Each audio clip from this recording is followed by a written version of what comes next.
told there are two sides to Frank Spisak. There's the Mid-Park High graduate who attended CSU for about a year. Then there's the neo-Nazi who would hang a swastika flag from his house on East 53rd Street on holidays. He was also a female impersonator.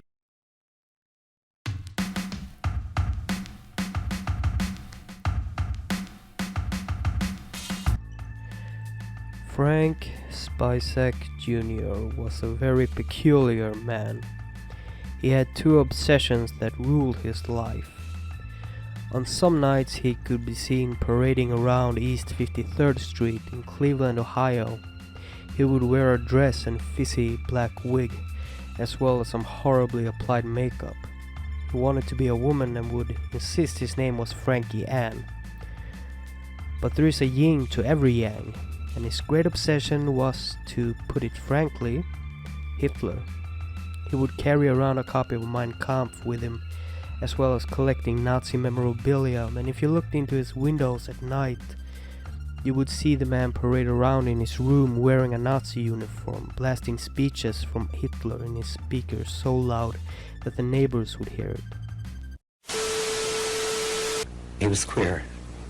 First he turned into a woman, then went back to a man, then he became a pimp. And from reports made by people who saw him as his Frankie Ann persona, he apparently looked bizarre and horrible. A fucking oddball indeed. But I want to go deeper. I want to go back to Spisak's childhood. Apparently Frank Spisak had been a pretty ordinary kid. Kinda dorky with his soda bottle glasses and a faithful member of the chess club and glee club. But when he started getting into all his Nazi stuff, he was still rather young, and the bullies that occasionally had roughed him up before now stepped out of his way. After his school years, Frank would enroll at Cleveland State to study history, but was forced to drop out as the tuition fees was too expensive for him. Instead, he decided to study history on his own. History about the Third Reich. He would devour every book he could find on the subject. As far as I know, he was all right. I mean, I never heard anything bad about him. The year is now 1973 and Frank Spisak is 22 years old. He had still just one obsession on his mind, as his need for cross-dressing hadn't emerged within him just yet. Surprisingly, Frank Spisak managed to find a girlfriend willing to put up with his shenanigans, and they actually had a daughter they decided to name Sally Ann. Frank's girlfriend didn't support her boyfriend's Nazi habits and would walk out of the room whenever he blasted the speeches on his stereo. 3 years later, in 1976, something changed within Frank.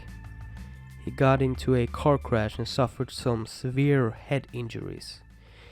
His girlfriend would later testify that the accident had, and it didn't take long after the accident for him to tell his girlfriend of his desires to become a woman. Frank would humiliate his partner when he paraded around in his fizzy wigs, bad makeup, dress, and sucking dicks for cash as a transvestite prostitute. But even she reached a boiling point. Her boiling point came when Frank brought a transvestite home and fucked him in the couple's bed. She picked up her daughter and left Frank alone. Spisak's bizarre behavior exploded when she left the home. But there is clearly a distortion that goes forward much of the time in his thinking. But prosecuting attorney Don Nugent wasn't going to let that assessment of Spisak pass. He reminded the psychologist that Spisak had... He started dressing as a woman full-time and took hormone treatments, and even changed the name on his driver's license to his preferred name, Frankie Ann. But at the same time, he was collecting Nazi memorabilia more than ever before, and he also started collecting guns and rifles. One of the oddest part, however, is that despite his clear obsessions with Hitler and his very extreme views, he was dating a black transvestite at the time. Whatever was going on in Frank's head, it wouldn't take too long for him to start hunting black people, shooting them, and eventually becoming one of the most bizarre serial killers I have ever heard of. This guy is a walking contradiction. But as I said, he would start killing, and that's what I'm gonna talk about in the next segment.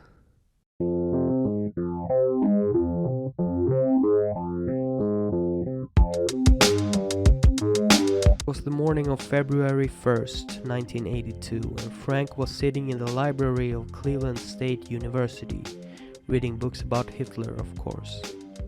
At some point during his visit, he had to go to the bathroom. When he went in, he saw one of the stalls was closed. He peeked under it and saw 2 feet. Someone was in there.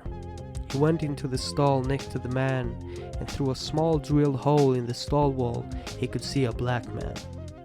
That black man was 57-year-old Reverend Horace Rickerson. Frank never specified how it went down, but the investigators have a pretty clear image of how it went down. Much of today's trial centered on the first of the 3 murders Spisak is charged with committing on the Cleveland State University campus. February 1st, 1982, the Reverend Horace Rickerson is shot 7 times in a men's room. In testimony this morning, a member of the coroner's office showed some of the grisly evidence. A white T-shirt has blood staining primarily on the left side. Prosecutor Don Nugent paraded a half-dozen witnesses who told being near the shooting of the black minister Rickerson, but no one actually witnessing it. Frank had supposedly pulled out one of his pistols, pressed the barrel against the drilled hole, and just started blasting away, emptying his magazine. The Reverend fell lifeless on the tiles and Spisak made his exit. He casually returned to the library snack bar and drank a coffee before returning to the crime scene to see what he had done, pretending to be just another shocked witness. He made his way through the crowd of people, but when he locked eyes with the maintenance man Tim Sheenan, he felt certain that the man knew that he had committed the murder, which of course was only true in Frank's warped mind. Frank felt relieved and thrilled over what he had done and started hanging out with some Nazi guy wannabe named Ron Reddish. Together they would go on hunting partners, as they call it, looking for black people and Jewish people to shoot.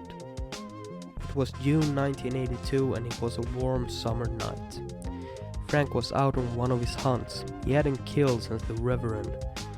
That's when he spotted a black man, a factory worker named John Hardaway, sitting alone on the desolate train station.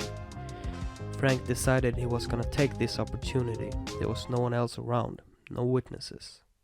Frank walked up to the man and did what he did to the Reverend. He shot several bullets and 5 of those bullets struck John Hardaway's body. But what Frank didn't count on was that John Hardaway would survive. Miraculously, one of the bullets that surely would have killed John Hardaway had instead hit a gold medallion John wore. On June 4th, 1982, Spisak is charged with shooting this man 5 times at an RTA rapid stop at West 117th Street. When I know this thing, I didn't feel these bullets. It was bang, bang, and I looked around, my sleeve was jumping, and I looked.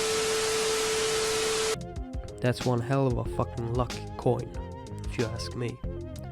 On August 9th, 1982, Spisak retraced his MO to the toilet stalls at Cleveland State University. This time he went into the women's bathroom, where he confronted a university employee named Letta Dart. The woman had just stepped out of her bathroom stall when Frank pointed a gun at her and yelled that she had to get back. What Frank didn't know was that this chick knew karate, and she wasn't taking his shit. She pushed Frank and ran for the door. Frank was able to get a shot off, but he missed. After this, the university was gripped by panic. This was pre-Columbine though, so it seems like they were still more chill. So far he had 1 murder and 2 attempted murders under his belt. But it takes 3 kills to be a serial killer, and Frank Spisak is certainly a serial killer.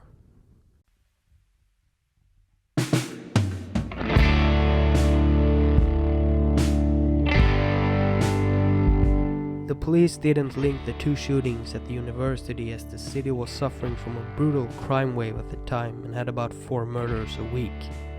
So these shootings seemed to be just 2 more acts of random violence. Meanwhile, Frank Spisak was simmering. He was sure the maintenance man had known who he was, and he would deliberately go to the library and make eye contact with Tim. And he was sure that it was true. He had to kill Tim. Tim wasn't a black man, but Frank told himself that he must have been a Jew. It was August 27, 1982. Tim Sheenan was going to celebrate his son's 15th birthday that same evening, but he wouldn't survive his shift. Frank did what he thought had worked best so far. He followed the man into the bathroom and pointed a gun at Tim Sheenan while he was taking a piss at the urinal. Tim turned his head around and saw only a gun pointed at him. Frank pulled the trigger 4 times.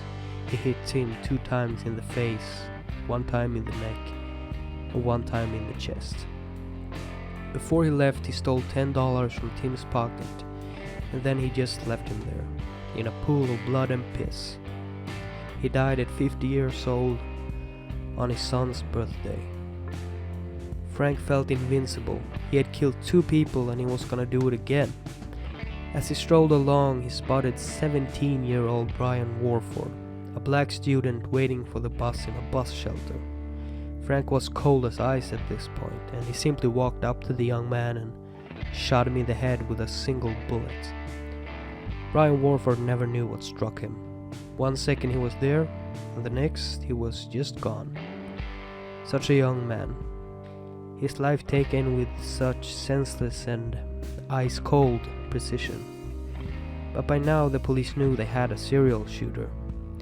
They had tested the ballistics and realized someone was preying on people, a human predator. But Frank wasn't as ice-cold as one might think, because on September 4, he was arrested because he was firing at people from his window down on the street. He was arrested and allowed to post bail. No one had gotten hurt during his impulsive target practice, but police received an anonymous tip to test the ballistics of the bullets fired by Frank. And of course, this proved to be a very smart thing to do. They now had their serial shooter, and they were gunning for the death penalty.